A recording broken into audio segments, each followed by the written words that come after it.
Man, I've been off for my job. I think I got me a new job. Hopefully, if they hire me. But I've been in the house, man, stuck in my thoughts. I hate being in the house. You know, my cars ain't really in the best shape, and I'm broke. I kind of went broke spending money on studio equipment and some other things that I'm not gonna mention. I'll talk about in a later video. But my question, this video today is something that's just been on my mind forever, and today was just really on my mind. I just wanted to talk about it, and it's science versus religion. God, who believes in God? Who has it right? Is God real? Do the scientists have it right? I battle with this all the time, man. Because when I was younger, years ago, let's say in my 20s, I would have never thought that I would ever question whether God is real. You know, but I hadn't studied like that. It wasn't until I got on house arrest, and I went through a lot on house arrest, got cheated on. I was super depressed. First time ever being depressed, because I was left alone after being cheated on after I treated that girl so well. And I remember getting down on my knees and praying in the shower, man. And then right after that, I ended up getting a salary position for $50,000 a year at my job. I got promoted. You know, I'm thinking, okay, maybe the prayer did that. But, you know, so as I started studying religion more, and I kept getting closer to God because I was depressed after going through that breakup. And so I started studying religion more. And the more I studied, the more questions I had. You know, I mean, it just doesn't make sense. Like if the Bible and the Quran, if you don't believe in God, you go to hell. That's what most religious people believe, right? You don't believe in God, you go to hell. And I feel like, you know, hell is such a torturous, horrible place that if somebody doesn't believe in God, they get sent there, that we should be at least given a fair chance to make it into heaven. Which means if you need to believe in God to make it into heaven, shouldn't God make it a little bit easier for us to believe in him? Because the only thing I know about God is what other humans have told me. No, nothing spiritual has ever came down and, you know, showed me anything. As far as godly, I will get into something else that I saw soon, but I've never had like an angel or anybody come down or, you know, and tell me and show me any type of proof that God is real. So, you know, if the Bible is real, if the Quran is real, I just feel like, you know, shouldn't God have done a better job at trying to making sure that we know it's real, so we have a real decision? Because the atheists out here ain't atheists because they bad people. I know atheists that are better people than religious people. Like I know some good atheists out here. You know, a lot of Christians and stuff I know really aren't you know, Christians got a reputation. Some of the shittiest people I know. So you know, that's just the dilemma here. Like, is God real? How do we know? Science has came so far as the theory of evolution, the Big Bang theory, and I have my doubts with science too, but they've done such a good job at sort of like denouncing the Bible, if that's the right word. They've done such a good job at debunking the Bible, at kind of proving that the Bible isn't real, like the story of Genesis. They did such a good job of proving the story of Genesis wasn't real just by the theory of evolution, because, you know, it's the two things just don't go with each other. You know, you got the Adam and Eve story where, you know, they say God made man out of dust, and then he made woman out of Adam's rib. And then scientists say, nope, you know, we evolved over time, and they got so many things proving that we evolved over time. So while I was studying religion on house arrest, I kept having these questions, and then I kept getting in debates with atheists, man. I couldn't stand atheists. And then the more I studied, the more it was just like, man, the atheist got a good point. Now, one of the main things that makes me not become an atheist is something that I saw as a child. Now, if I told a scientist I saw this, they would say that I was hallucinating. Because when I was like 10 years old, y'all, this is a true story, man. Now, like I said, a scientist might say I was hallucinating, but if I was hallucinating, it was very vivid. And it doesn't seem like a hallucination to me because it didn't last like one day. This lasted for years. Let me tell y'all what happened. I was 10 years old. I'm in my bathroom. You know, we had a rule when I was younger that when somebody was in the shower, because I had two sisters that were just a year older than me, they're twins. So, we all around the same age, 3 kids around the same age. And we used to mess with each other. When somebody was in the shower, if they got in there first and we wanted to go first, while they was in there, we'd throw toys and stuff at them while they was in the shower and mess with them. So, they kept causing problems. So my mother made the rule that when somebody's up in the shower, everybody else has to be downstairs. Only one person is upstairs at a time when taking a shower. So those things didn't happen. And so one night, it was my night to take a shower. And listen, y'all, I'm insecure. Anybody know this channel? No, I'm super insecure. I grew up insecure. That's just how I grew up. Overweight, bad skin, all these things. At this point, I'm just 10 years old. And I'm 10, maybe 11 years old. I don't know exactly. But I'm overweight and I'm very self-conscious about my weight. I never stepped out the shower or stepped into the hallway without clothes on. Like, you know what I mean? I had to have my clothes on. I'm still the same way to this day. Like, if I'm in the house with somebody, I have to get fully dressed before I leave the restroom because I'm just insecure about my body and my skin and everything. So when I'm in this bathroom, I'm just chilling in the tub. Now I got the door open. Now we got this old school house. It was an old house, and it had a metal door on the shower. I'm in there taking a tub, just or taking a bath in the tub, just chilling in the tub. And so the bathroom door is open. I don't know why I left the bathroom door open, but I did. And the shower door is open too, but that's because I knew I'm used to nobody not coming upstairs when I'm taking a shower, or taking a bath. So I'm chilling in this tub, I'm washing up or whatever, and I just happen to look over to my left, and then I swear y'all see these 3 dark shadows creeping out of the closet, like they were sneaking through the house, like they was tiptoeing through the house. And so I look over, and I'm instantly, fear just takes over my body.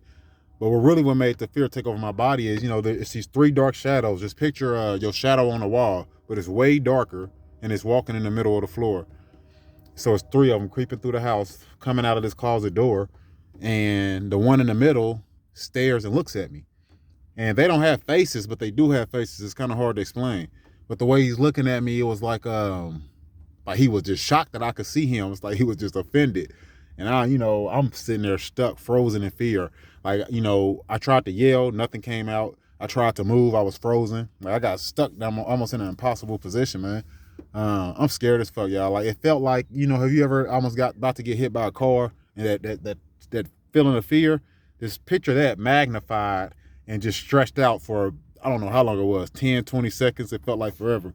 So I'm thinking they was about to do something to me. I was helpless. And they just stared at me. I thought it was over. So what ended up happening is they sank into the floor. They kind of like, they stared at me for a while, froze me in fear, stared at me, and then let me go and just kept walking. And they kind of like kept creeping through the house and kind of like sunk into the floor. It was weird, man.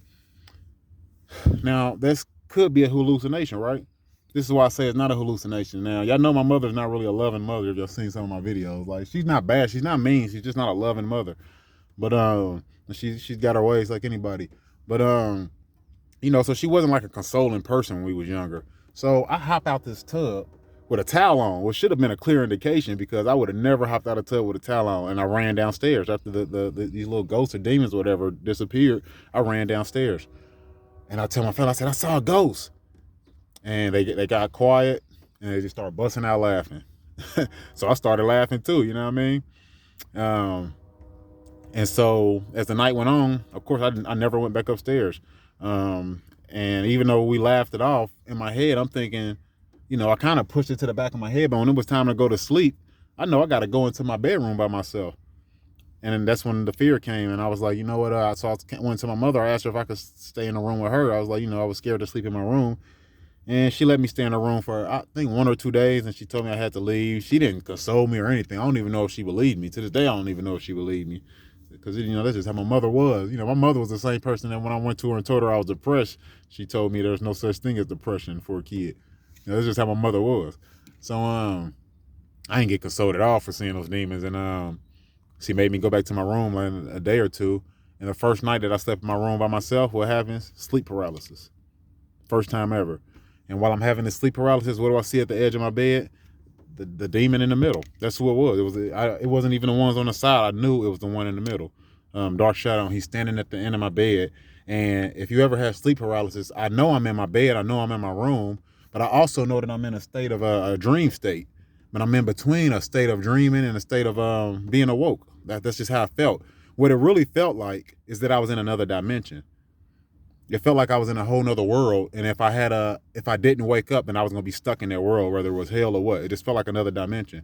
And it's like these it was almost like these demons could cross dimensions, and they was over, and this sleep paralysis went on for years.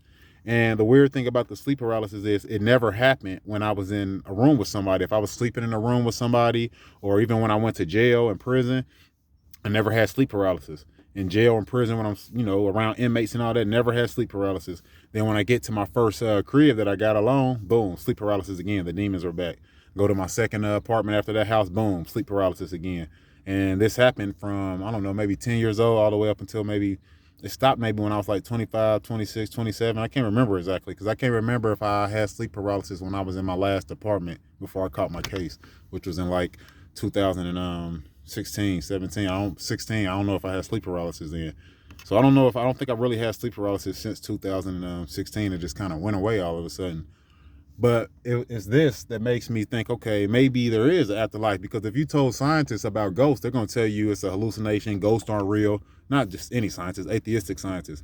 If you tell them that about ghosts, they're going to tell you it's not real. They're going to say it's a hallucination. But, I mean, that's a vivid hallucination to have stretched across almost, 15 years or more. I mean, that's a hell of a hallucination. So, and then it's funny to me that people have sleep paralysis and see the same thing, and scientists just kind of brush that under the table. Like, oh, it's just a coincidence.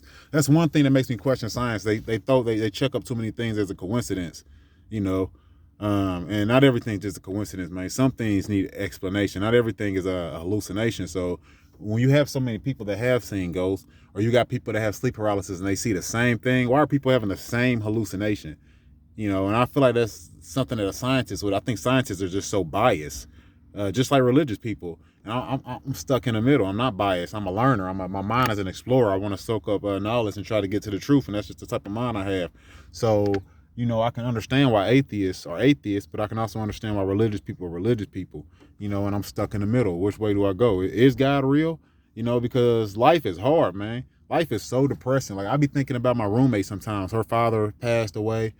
And I'll be thinking like, okay, she's a sort of an unattractive girl. And I'll be thinking like, and I know this is just my sensitive ass brain, but I'm like, if I leave her, is she going to die alone? Is she going to be lonely?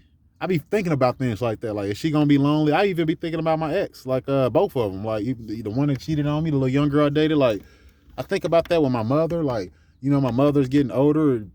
She said she always told us as kids that she wanted us to just get grown and get out her house, and she wanted to be alone. And now that she's older and she's alone, she don't feel that way. She's lonely in that house by herself. And I think about that all the time, man. I think about my father, the rough life he's had, and us as humans, all these bad things that we go through. My homegirl just lost her brother. I just lost a few friends last year. Since COVID hit, a lot of people has passed, man. So, I mean, that's it. Life is hard. We go through the struggle, and then when we gone? Or is there an afterlife? And what makes scientists kind of retarded to me is, like, you got people like Elon Musk, right? And he'll say, he goes about, he tells people he believes in a simulation theory, that we're living in a simulation, sort of like the Matrix. We're living in the Matrix, that this isn't a really reality. It's almost like a virtual reality. Like, we're the Sims and someone's controlling us type thing. And that's something that Elon Musk likes to talk about. And there are some scientists that are atheists that have jumped on this bandwagon about this. And a lot of people that, it was a controversial topic. But if you really say that we're living in a simulation, that means that what? If this is a simulation, that means this was created. We have a creator, right? And if this is a simulation, then that means whoever is controlling us, whoever our creators are, whoever, controlling what's going on in our life, then they're not in this dimension. They're not doing that on our planet, so they would have to be in another dimension. So if the simulation theory is real, then that means other dimensions are real, right? So simulation theory points towards a creator, and it points towards other dimensions.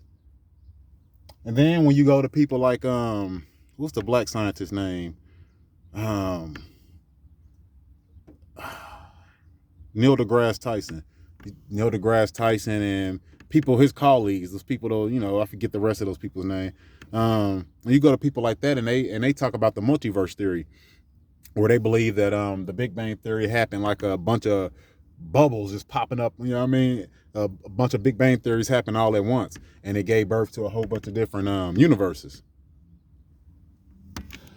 Because, and they came up with that theory in my mind because, you know, it's too crazy to explain one planet that sustains life like Earth does. So in order for them to explain that, they was like, okay, it's too much of a coincidence for one planet to sustain life. So what probably happened was there was a bunch of Big Bang theories, and there's other universes. And you know, I might be in a whole nother universe. It might be me in another universe, and I might be fat, or I might be a basketball player, or I might be famous, or whatever. You know, in another universe, and in this universe, I might be dead, or I might be poor, or homeless, or whatever. You know what I mean? And that's what the scientists believe, the multiverse theory. And that's kind of weird to me too. So, you know, scientists do a great job of trying to explain why the earth is so fine-tuned and why it seemed, but they don't want to say that it was created.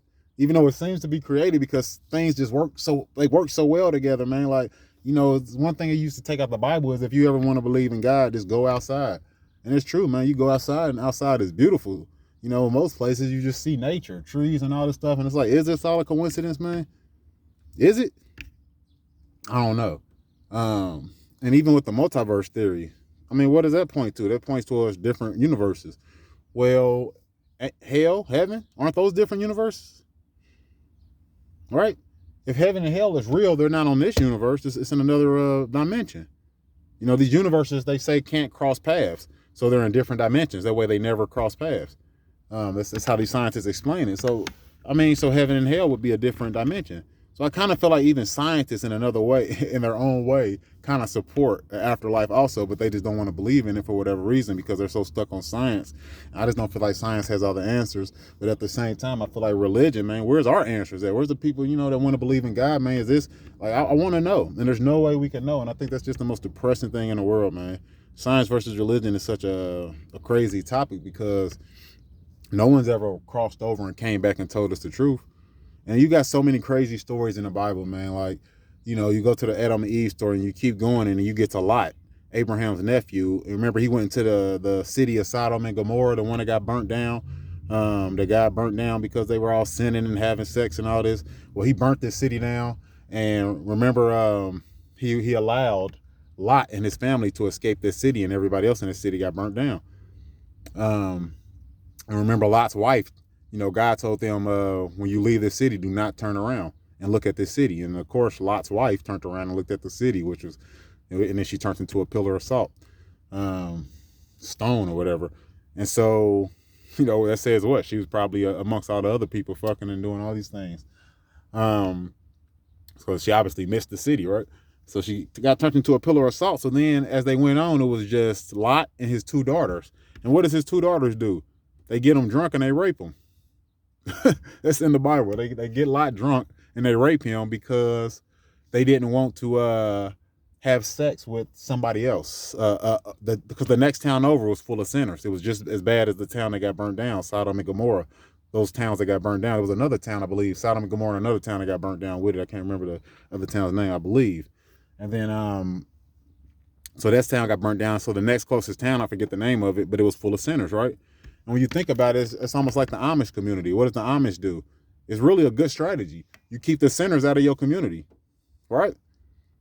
Because, you know, you let one sinner into the community and he's going to spread his evil thoughts around that whole community, and then everybody's going to start sinning, right?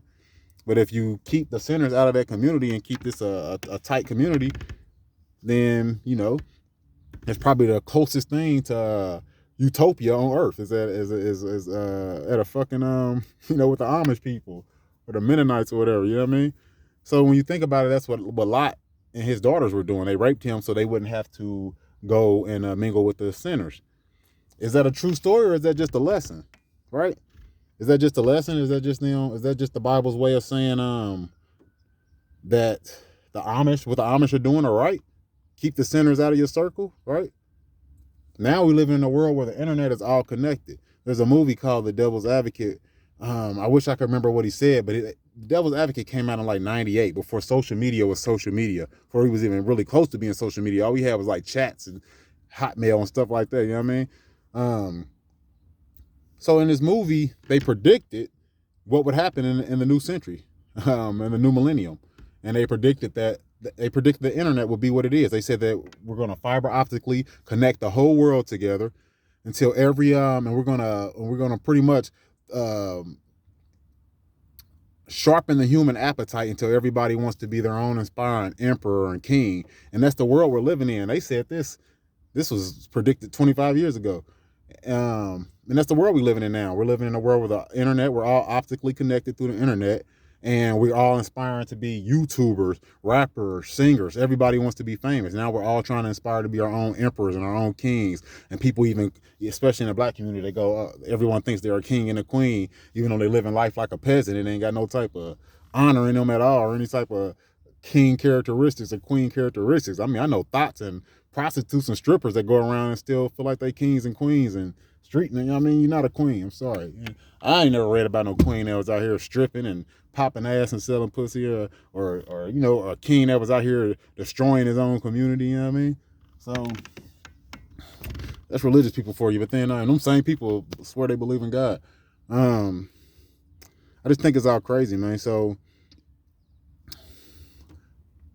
we're living in a world that's hard to kind of escape evil because it's all you log into Facebook. I logged into my Facebook the other day because I hadn't been in there in a minute.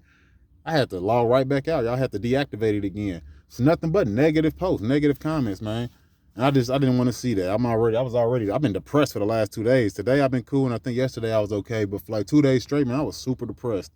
For some reason, I don't know. It wasn't like depressed like I was when I got cheated on, like when I was on house arrest depressed. But I was just down and low and just, you know what I mean? But I don't know, y'all. So that's my dilemma. Like, is it God or is there a heaven and hell, or should we just be living life to the fullest and doing what we want to do instead of trying to be good people? Because when it's just over. When we dead, it's just gone. There's nothing. Is life really that depressing that you go through this hard life and then when it's over, it's just done? Because I don't understand how people feel like there's a heaven and they feel like when you go to heaven, you're gonna see your loved ones. How am I gonna recognize my loved ones? If our flesh is left here on earth to turn into dust, how am I going to recognize my loved ones in the afterlife? I've heard somebody explain that by saying soul ties, but, whoever who explained that to me, she was sort of a hood rat, and maybe she was making a good point, but I felt like she was just going off a Mo3 song. It was this rapper from Texas that got killed last year recently, and he had a song called Soul Ties. So I'm thinking, man, she's probably just saying soul ties because she a hood rat, and she going off of what Mo3 said. Soul ties, I guess it kind of makes sense, but how am I going to recognize somebody because of their soul? I don't know. It just doesn't make sense. Just their aura. I can't picture that on earth. I can't picture being able to just close my eyes or, have somebody have a mask on and just completely hide how their body look, and now just able to know it's them just because of their aura. I can't experience that on earth, so why would I experience it in the afterlife? None of that makes sense. I want to be able to see people that, your family and stuff when this is all over. But do we? I just want people to put their comments in the comment section and their opinions, man, because I really would like to see what some of y'all feel about this topic. And I'm out of here, man.